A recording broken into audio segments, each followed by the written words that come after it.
Hello दोस्तों, स्वागत है हमारे यूट्यूब चैनल डीजी अभ्यास में। आज हम पढ़ने वाले हैं संस्कृत और संस्कृत में प्रश्न देखेंगे। बहुत ही इम्पोर्टेंट चैप्टर है, बहुत ही उम्दा चैप्टर है। और एक रिक्वेस्ट आपसे करना चाहूँगा कि जो हमारे नए साथी जुड़ रहे हैं वो कृपया चैनल को सब्सक्राइब कर दें और बेल आइकन को प्रेस कर दें, जिससे हमारे नोटिफिकेशन उन तक जल्द से जल्द पहुँचे। आइए देर न करते हुए देखते हैं संस्कृत में प्रश्न। और प्रश्न देखते हैं। सबसे पहले प्रश्न में दोस्तों प्रश्न की परिभाषा देख लेते हैं कि वर्णों का उच्चारण यानी वर्णों के उच्चारण करने में जो चेष्टा करनी पड़ती है उसे प्रश्न कहा जाता है। वर्णों के उच्चारण करने में जो चेष्टा करनी पड़ती है, जो कोशिश करनी पड़ती है, उसे हम प्रश्न कहते हैं। इसके बाद देखते हैं प्रश्न के भेद। तो दोस्तों प्रश्न के दो भेद होते हैं। पहला है अभ्यांतर प्रश्न और दूसरा है बाह्य प्रश्न। अभ्यांतर प्रश्न से मतलब हमारा है आंतरिक प्रश्न। तो अभ्यांतर प्रश्न यहाँ पे देख लेते हैं। अभ्यांतर प्रश्न से तात्पर्य उस चेष्टा से है जो वर्णों के उच्चारण से पूर्व मुख के अंदर होती है। यानी कि जो वर्णों के उच्चारण से पूर्व हमारे मुख के अंदर जो चेष्टा करनी पड़ती है उसे हम अभ्यांतर प्रश्न कहते हैं। इसके बाद अब देखते हैं अभ्यांतर प्रश्न के भेद। तो अभ्यांतर प्रश्न के दोस्तों 5 भेद होते हैं। यहाँ पे देखेंगे अस्पृष्ट, ईषत् अस्पृष्ट, विवृत, ईषत् विवृत, संवृत। आइए अब इसका देखते हैं परिभाषा धीरे धीरे करके। अस्पृष्ट में देखते हैं। सबसे पहले अस्पृष्ट मीन्स होता है स्पर्श, और संस्कृत में अस्पृष्ट के बारे में कहा गया है अस्पृष्टम प्रश्नम स्पर्शानाम। यानी जो स्पर्श व्यंजन होते हैं वो सभी अस्पृष्ट के अंतर्गत आते हैं, अभ्यांतर प्रश्न के अस्पृष्ट के अंतर्गत आते हैं, है ना दोस्तों। इस अभ्यांतर प्रश्न में जिह्वा, कंठ, तालु, मूर्धा, दंत, ओष्ठ आदि उच्चारण स्थानों को स्पर्श करती है। इन्हें स्पर्श वर्ण भी कहते हैं। इसमें का से माँ तक के वर्ण आते हैं।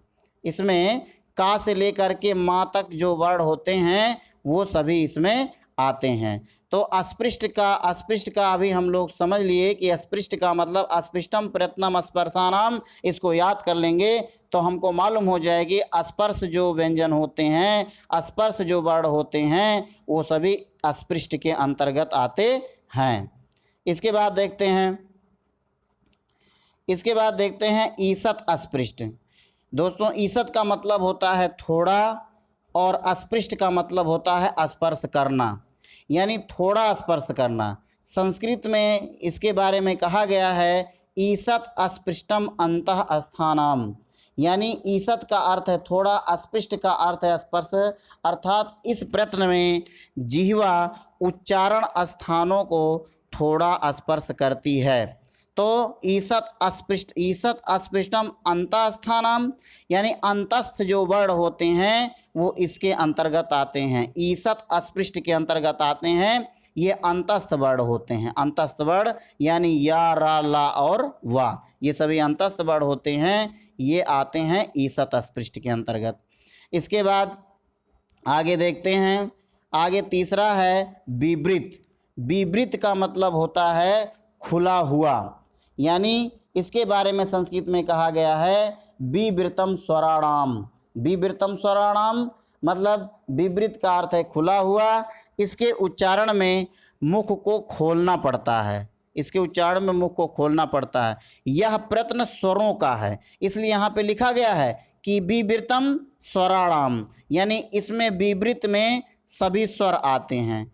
यह प्रश्न स्वरों का है, इसमें 9 वर्ण आते हैं, सभी स्वर आते हैं। स्वर वर्ण जो होते हैं वो सभी आते हैं। आ, ई, उ, री, री, ए, ओ, ऐ, औ, ये सभी 9 वर्ण आते हैं इसमें।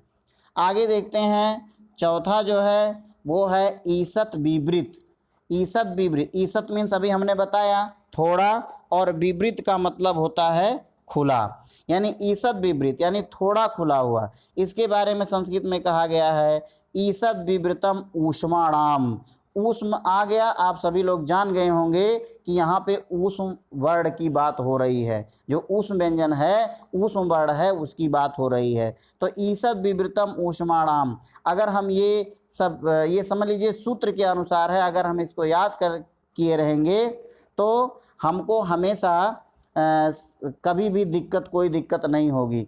ईसद का अर्थ है थोड़ा, विवृत का अर्थ है खुला हुआ, इसमें जीवा को कम उठाना पड़ता है। ऊष्म वर्ण, ये ऊष्म वर्ण के अंतर्गत आते हैं, बड़ा सा, खष्टी सा, छोटा सा और हा, ईसद विवृत होते हैं। ये सभी क्या होते हैं? ईसद विवृत होते हैं। आगे देखते हैं दोस्तों, अगला है पांचवा जो है वो है संवृत। ये पांचवा है, ये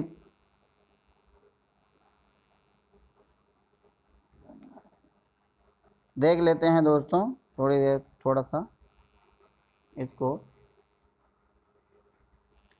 पांचवा जो है, ये पांचवा जो है, ये जो पांचवा है ये है संवृत। संवृत में देखते हैं हरस्व आवर्णस्य प्रयोगे संवृता। हरस्व आवर्णस्य प्रयोगे संवृता यानी संवृत का अर्थ है ढका हुआ। यहाँ पे लिखा हुआ है मैंने, संवृत का अर्थ है ढका हुआ या बंद। इसमें वायु का मार्ग बंद रहता है। प्रयोग करने अर्थात उच्चारण अवस्था में हरस्व आ प्रयत्न संवृत होता है। जो हरस्व आ है वो संवृत प्रयत्न के अंतर्गत आता है दोस्तों। तो ये हो गया प्रयत्न के अभ्यंतर प्रयत्न, अभी आप लोगों ने पूरा पढ़ा। अब इसके बाद देखते हैं वाह्य प्रयत्न। वाह्य प्रयत्न यानी वाह्य प्रयत्न से हमारा मतलब क्या होता है कि वाह्य प्रयत्न जो है, मुख से जब वर्ण बाहर निकलने लगते हैं उस समय जो चेष्टा होती है उच्चारण की, उसे हम वाह्य प्रयत्न कहते हैं। इनकी संख्या 11 है। वाह्य प्रयत्न के भेद देख लेते हैं। वाह्य प्रयत्न के भेद, वाह्य प्रयत्न होते हैं 11। कितने होते हैं दोस्तों? 11। 11 में आइए देखते हैं। पहला है विवार, दूसरा है संवार, तीसरा है श्वास, चौथा है नाद, फिर इसके बाद अघोष, फिर है सघोष, फिर अल्पप्राण, फिर महाप्राण, फिर उदात्त, फिर अनुदात्त, उसके बाद स्वरित। तो देखते हैं एक एक करके सबका देखते हैं। सबसे पहला है विवार। सबसे पहला है विवार। तो दोस्तों एक चीज आपको बता दूं कि विवार, श्वास और अघोष ये तीनों एक होते हैं। विवार, श्वास और अघोष, यहाँ पे लिखा हुआ है जो विवार, तो जो ये विवार है और श्वास है और अघोष है, ये तीनों एक ही वर्ण होते हैं दोस्तों। और संवार है, नाद है और उसके बाद घोष है, ये तीनों एक होते हैं। ये तीनों एक ही वर्ण होते हैं। विवार, श्वास, अघोष और संवार, नाद, घोष, ये तीनों एक ही होते हैं। अब आइए देखते हैं। तो यहाँ पे देखते हैं विवार, श्वास, अघोष, यानी इसके बारे में कहा गया है कि खरो विवारा श्वासा अघोषाश्च। खरो विवारा श्वासा अघोषाश्च का मतलब क्या हो गया दोस्तों कि खर प्रत्याहार के अंतर्गत आने वाले वर्णों का वाह्य प्रयत्न विवार, श्वास, अघोष होता है। विवार, श्वास, अघोष होता है। यहाँ पे आ है ना, यहाँ पे आ है। तो खरो विवारा श्वासा अघोषाश्च यानी खर प्रत्याहार के जो वर्ण हैं वो वाह्य प्रयत्न के वर्ण हैं और ये विवार, श्वास, अघोष के अंतर्गत आते हैं। देख लेते हैं दोस्तों खर प्रत्याहार के अंतर्गत कौन कौन से वर्ण आते हैं। ख, फ, छ, ठ, थ, च, ट, त और का, पा, बड़ा सा, खष्टी सा, छोटा सा, ये सभी खर प्रत्याहार के वर्ण हैं। ये सभी आते हैं जो है विवार, श्वास, अघोष की श्रेणी में। बहुत ही इंपॉर्टेंट है दोस्तों, एग्जाम में इसमें प्रयत्न से एक क्वेश्चन जरूर पूछा जाता है। आगे देखते हैं, दूसरा है संवार, नाद, घोष। देखते हैं इसका सूत्र है हसः संवारा नादा घोषाश्च। हसः संवारा नादा घोषाश्च यानी आप लोग समझ गए होंगे कि हस प्रत्याहार के जो वर्ण होते हैं वो सभी संवार, नाद और घोष के अंतर्गत आते हैं। संवार नाद घोष के अंतर्गत, ये आ कटा है दोस्तों, संवार नाद घोष के अंतर्गत आते हैं ये सभी। इसके बाद हस प्रत्याहार के वर्ण देख लेते हैं। हा, या, व, र, ला, या, म, अंगा, ड़ा, न, झ, भ, घ, ढ, ध, ज, ब, ग, ड, द, ये जो है हस प्रत्याहार के वर्ण हैं दोस्तों। इसके बाद अब हम देखते हैं अल्प प्राण। अल्प प्राण अलग है। वर्गाणाम प्रथमा तृतीया पंचमा यडश्च अल्प प्राणाः। इसका सूत्र है दोस्तों, वर्गाणाम प्रथमा तृतीया पंचमा यडश्च अल्प प्राणाः, यानी वर्गों के प्रथम, तृतीय और पंचम वर्ण जो होते हैं, और यडश्च यानी यड प्रत्याहार के जो वर्ण होते हैं, या, रा, ला, वा, वो अल्प प्राण की श्रेणी में आते हैं। देखते हैं यहाँ पे डिफिनेशन भी लिखा हुआ है। अल्प का अर्थ है थोड़ा, प्राण का अर्थ है वायु, अर्थात जिस वर्ण को बोलने में वायु कम मात्रा में बाहर आती है उसे अल्प प्राण कहते हैं। वर्गों के प्रथम, तृतीय और पंचम वर्ण जो होते हैं वो अल्प प्राण की श्रेणी में आते हैं। इसके बाद देख लेते हैं यहाँ पे दिया गया है, और अंतस्थ वर्ण जो होते हैं वो सभी अल्प प्राण की श्रेणी में आते हैं। इसके अंतर्गत 19 वर्ण आते हैं, 19 वर्ण आते हैं। तो देखते हैं का वर्ग में का, गा, अंगा, चा वर्ग में चा, जा, इया, टा वर्ग में टा, डा, डा, ता वर्ग में ता, दा, ना, पा वर्ग में पा, बा, मा, ये दोस्तों। और यड़ प्रत्याहार के जो वर्ण हैं, या, रा, लावा, वो, यानी कि ये 19 वर्ण जो हैं ये सभी आते हैं प्रत्याहार में। ये सभी 19 वर्ण जो होते हैं वो अल्प प्राण की श्रेणी में आते हैं। आगे देखते हैं महाप्राण। महाप्राण में लिखा हुआ है वर्गाणाम द्वितीय चतुर्थो सलश्च महाप्राणाः, यानी महा का अर्थ है अधिक या ज़्यादा, प्राण का अर्थ है वायु, अर्थात जिस वर्ण को बोलने के लिए मुख से अधिक वायु बाहर निकले उसे महाप्राण कहते हैं। तो वर्गाणाम द्वितीय, द्वितीय मतलब दूसरा, चतुर्थो मतलब चौथा, वर्गाणाम द्वितीय और चौथे, और सलश्च, सलश्च का मतलब होता है कि सल प्रत्याहार के वर्ण जो होते हैं, सल प्रत्याहार के वर्ण कौन से होते हैं, ऊष्म वर्ण होते हैं, और वो होते हैं बड़ा सा, खष्टी सा, छोटा सा और हा, ये सभी महाप्राण के अंतर्गत आते हैं। तो देखते हैं वर्गों के द्वितीय, चतुर्थ और सल प्रत्याहार के जो वर्ण हैं, यानी बड़ा सा, खष्टी सा, छोटा सा और हा, ये जो है महाप्राण की श्रेणी में आते हैं। देख लेते हैं इसको थोड़ा सा। का वर्ग में खा, घा, चा वर्ग में छा, झा, टा वर्ग में ठा, ढा, ता वर्ग में था, धा, पा वर्ग में फा, भा, और सल प्रत्याहार बड़ा सा, खष्टी सा, छोटा सा और हा। इसके अंतर्गत दोस्तों 14 वर्ण हैं, 14 वर्ण हैं इसके अंतर्गत। अब इसके बाद जो है आगे देखते हैं, अगला एक चीज़ और देख लेते हैं दोस्तों।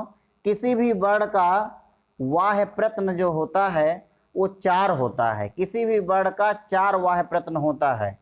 यदि वर्ण हस प्रत्याहार का है तो संवार नाद घोष के साथ साथ अल्प प्राण और महाप्राण में से कोई एक होगा, और यदि वर्ण खर प्रत्याहार का है तो विवार श्वास सघोष के साथ साथ अल्प प्राण और महाप्राण में से कोई एक होगा। जैसे देख लेते हैं, मान लीजिए लिखा हुआ है का, तो का दोस्तों, का जो है ये किस श्रेणी में आएगा? सबसे पहले तो अल्प प्राण और महाप्राण अभी मैंने बताया, उसको हम जान लेते हैं अल्प प्राण महाप्राण के बारे में। महाप्राण में तो नहीं आएगा, अल्प प्राण में आएगा। तो देखते हैं का जो है वो आएगा इसमें विवार श्वास अघोष। का देखते हैं इसमें का जो है वो किसमें है, ये है विवार श्वास अघोष की श्रेणी में है, और उसके बाद जो है विवार श्वास अघोष की श्रेणी में है, और ये का जो है वो आता है इसमें अल्प्राण में देख लेते हैं, ये आता है जो है अल्प्राण में। तो का जो है ये अल्प्राण में आता है, तो ये जो है यानी कि विबार श्वास अघोष और अल्प्राण, तो इस तरह जो है क्या हो गया, चार वाह्य प्रयत्न हो गए, इसके 4 वाह्य प्रयत्न हो गए। तो इसी तरह जो है सभी जितने भी जो भी मतलब किसी भी वर्ण, कोई भी वर्ण हो, उसका 4 वाह्य प्रयत्न होता है। और आगे इसके बाद आप देखते हैं, अगला है उदात्त। 6 तो हो गए दोस्तों, और इसके बाद है उदात्त। उदात्त में क्या कहा गया है, उदात्त में कहा गया है कि उच्चैरुदात्तः। उच्चैरुदात्तः का मतलब होता है, उच्चैर, इसका सूत्र है उच्चैरुदात्तः, यानी मुख के भीतर जो कंठ, तालु आदि उच्चारण स्थान है, उनमें ऊर्ध्व भाग से बोले जाने वाले, यानी ऊपरी भाग से बोले जाने वाले अच प्रत्याहार की उदात्त संज्ञा होती है। अच प्रत्याहार यानी अच प्रत्याहार में आते हैं स्वर वर्ण आते हैं, तो देखेंगे आ ई उ जो भी आते हैं ये सभी ये उच्चैरुदात्त यानी ऊर्ध्व भाग से बोले जाते हैं, मुख के ऊर्ध्व भाग से बोले जाते हैं ये। उसके बाद अगला है दोस्तों, अगला है अनुदात्त। तो निच्चैरुदात्ता यानी कंठ, तालु आदि उच्चारण स्थानों के निम्न भाग से उच्चरित जो होते हैं वो अच प्रत्याहार यानी स्वर की अनुदात्त संज्ञा होती है। ये है आ ई उ, है ना, इस तरह ये हो गए, और बस यही 3 इसमें होते हैं। और इसके बाद जो है लास्ट है स्वरित। लास्ट जो स्वरित है उसमें देख लेते हैं, स्वरित के बारे में लिखा हुआ है समाहारा स्वरिता, जहाँ उदात्त और अनुदात्त दोनों का समाहार होता है, उस अच प्रत्याहार स्वर की स्वरित संज्ञा होती है। अब यहाँ पे थोड़ा सा नोट है कि क्या है ये, देख लेते हैं इसको। और इसमें लिखा है उदात्त, अनुदात्त और स्वरित प्रयत्न केवल स्वरों के होते हैं। उदात्त, अनुदात्त और स्वरित को समझने के लिए वैदिक ग्रंथों में विशेष चिन्हों का प्रयोग किया गया है। उदात्त, अनुदात्त अक्षर के नीचे पड़ी लाइन तथा स्वरित के ऊपर खड़ी लाइन होती है, जबकि उदात्त के लिए कोई चिन्ह नहीं होता है। तो देख लेते हैं इसको देख लेते हैं। अघोष, तो अघोष और अल्प्राण महाप्राण में ए, तो ये अल्प्राण है दोस्तों, ये अल्प्राण है, ये अल्प्राण है और ये अल्प्राण है, और ये दोनों महाप्राण है। तो ये हो गया पहला, ये हो गया तीसरा, ये हो गया पांचवा। तो पहला, तीसरा, पांचवा अल्प्राण, और ये दूसरा और चौथा जो है ये महाप्राण की श्रेणी में आते हैं। और यहीं से दोस्तों बांट लेते हैं इसको कि ये जो है का और खा, इधर से लेकर के का खा से लेकर के इधर ये होते हैं अघोष, और गा घा अंगा इधर होते हैं सघोष, ये देख लेंगे। और इसी में यार अलावा भी लिखा हुआ देखिए, या वा, ये जो है अल्प्राण की श्रेणी में है। और उसके बाद जो है बड़ा सा और छोटा सा ये महाप्राण की श्रेणी में है। अल्प्राण में रा है, अल्प्राण में ला है, और हा जो है ये महाप्राण में है। इस तरह सब जो है इसमें दिखाया गया है अच्छी तरीके से। और इसके बाद अब देखते हैं वाह्य प्रयत्न तालिका। तो वाह्य प्रयत्न तालिका में देख लेते हैं, इसमें दिया गया है, बहुत अच्छी तरीके से समझाया हूँ इसमें, इसको तालिका बना हुआ है। विबार श्वास अघोष यानी खर प्रत्याहार, तो का खा, चा छा, टा ठा, ता था, पा फा, बड़ा सा, खष्टी सा, छोटा सा, ये विबार श्वास अघोष की श्रेणी में आते हैं। और संबारनाथ घोष में तीसरा, चौथा, पांचवा वर्ण ये सभी, और यड़ प्रत्याहार के जो है वर्ण होते हैं। और अल्प प्राण में यड़ प्रत्याहार आते हैं, यानी कि पहला, तीसरा और पांचवा वर्ण, सभी वर्गों के पहले, तीसरे, पांचवें वर्ण, और यारा लावा ये होते हैं। और महाप्राण में सल प्रत्याहार, यानी कि सल प्रत्याहार में यानी बड़ा सा देख लेते हैं, इसमें बड़ा सा, छोटा सा, खष्टी सा ये सब आते हैं। और खा घा यानी दूसरे और चौथे वर्ण आते हैं। उदात्त, अनुदात्त स्वरित में आ ई उ रील री ए ऐ ओ औ यानी सभी स्वरित जो होते हैं वो सभी उदात्त, अनुदात्त स्वरित की श्रेणी में आ जाते हैं दोस्तों। तो दोस्तों इसको कम्प्लीटली मैंने बनाया है और एक ही वीडियो में सब कुछ प्रयत्न जो है पूरा हो गया है। और हमें आशा है, विश्वास है कि आपको ज़रूर पसंद आएगा ये वीडियो। और जैसा होगा आप लोग कमेंट करके कमेंट बॉक्स में बताइएगा।